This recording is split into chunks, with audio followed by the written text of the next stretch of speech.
कल पढ़े थे प्रकाश का अपवर्तन क्या होता है। प्रकाश का अपवर्तन किसे कहते थे कि जब माध्यम बदलता था, प्रकाश एक माध्यम से दूसरे माध्यम में जाता था तो वास्तविक पथ से विचलित होती थी, या तो नॉर्मल से दूर हटता था या नॉर्मल के करीब आता था। ये क्यों होता है ये जानने के लिए हम आगे पढ़ेंगे। प्रकाश से रिलेटेड एक अपवर्तनांक पढ़ना है कि माध्यम का अपवर्तनांक पर सब डिपेंड करता है, वो कैसे निकलता है। तो उसके लिए प्रकाश का चाल अलग अलग माध्यमों में मालूम होना जरूरी है।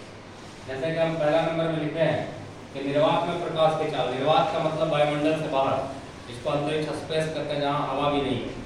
तो निर्वात में जब सूर्य से चलकर के प्रकाश की किरण धरती तक आती है तो उसका चाल होता है 3 लाख किलोमीटर प्रति सेकंड। ये वैज्ञानिकों ने निकाला है, या इसको मीटर में बोले तो 3 × 10⁸ मीटर प्रति सेकंड। जब वो हवा में एंटर करता है, वायुमंडल में आता है, तो उसका स्पीड थोड़ा सा घटता है, लगभग बहुत कम घटता है, यानी लगभग वो 3 लाख के करीब ही रहता है, 2.999 लाख किलोमीटर प्रति सेकंड, जो कि लगभग 3 लाख किलोमीटर के आसपास हम लोग मान के चलते हैं कैलकुलेशन को आसान समझने के लिए। यानी व्यवहार में हम लोग उसको 3 लाख किलोमीटर प्रति सेकंड लेकर ही चलेंगे, यानी हवा का निर्वात का लगभग सेम। जब पानी में एंटर करता है प्रकाश तो उसका चाल घट करके हो जाता है 2.25 किलोमीटर प्रति सेकंड, और इसको मीटर में 2.25 × 10⁸ मीटर प्रति सेकंड कहते हैं। कांच में प्रकाश का चाल हो जाता है 2 लाख किलोमीटर प्रति सेकंड और घट जाता है, क्योंकि ये पानी से भी सघन माध्यम हो गया। और जब हीरा में जाता है तो सबसे कठोर धातु है, धातु तो नहीं है ये, लेकिन सबसे कठोर है पदार्थ।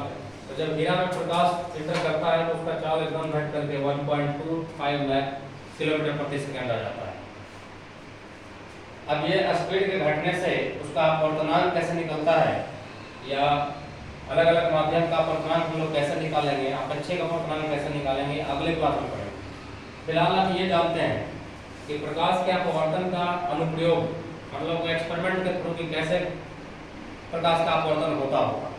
तो सबसे पहला अनुप्रयोग हमने यहाँ फिगर में बनाया है कि जब आप पानी से भरा हुआ बर्तन लेते हैं, उसमें कोई सिक्का डालते हैं, तो सिक्का उसके पहले से थोड़ा सा उठा हुआ दिखेगा, आपको ऊपर से दिखेगा। इसका मतलब कि आपको लगेगा तो पहले ही उठा हुआ है या तो सिक्का थोड़ा उठा हुआ है, दोनों से उठा हुआ दिखेगा। ऐसा क्यों होता है? तो प्रकाश के अपवर्तन के कारण। कैसे? तो देखिए, कोई भी वस्तु को हम तब देख पाते हैं जब वहां से प्रकाश की किरण निकल करके या टकरा करके हमारे आंखों में आती है और रेटिना पर उसका प्रतिबिंब बनता है। तो जैसे ये सिक्के से प्रकाश की किरण टकरा करके ऐसे लौट आ रही है और यह पानी से यहाँ बाहर निकल रहा हवा के माध्यम में, तो जब पानी से हवा के माध्यम में बाहर निकलता है तो अविलंब से दूर हटता है। तो यदि हम यहाँ पे एक अविलंब खींचे तो अविलंब से थोड़ा सा इधर मुड़ जाता है। और आप सपोज कीजिए कि यहाँ से देख रहे हैं इसको, ये आपकी आँख है यहाँ पे, तो आपके आँख को लगेगा कि ये प्रकाश यहाँ से ना आकर के यहाँ से आ रहा है, सीधी रेखा में चलती है प्रकाश, तो आँख को ऐसा महसूस होता है कि प्रकाश यहाँ से आ रहा है। इसलिए सिक्का यहाँ पेंदी में ना दिख करके यहाँ पे दिखाई पड़ता है, यानी इसका पूरा पेंदी उठा हुआ दिखता है आपको। तो ये घटना प्रकाश के अपवर्तन के कारण हुआ।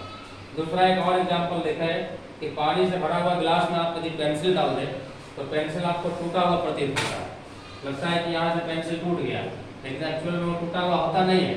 यही घटना वहाँ भी हो जाती है, यहाँ से आने वाली प्रकाश की किरणें हमको यहाँ से आती हुई दिखती है, इसलिए पेंसिल टूटा हुआ प्रतीत होता है। क्लियर है?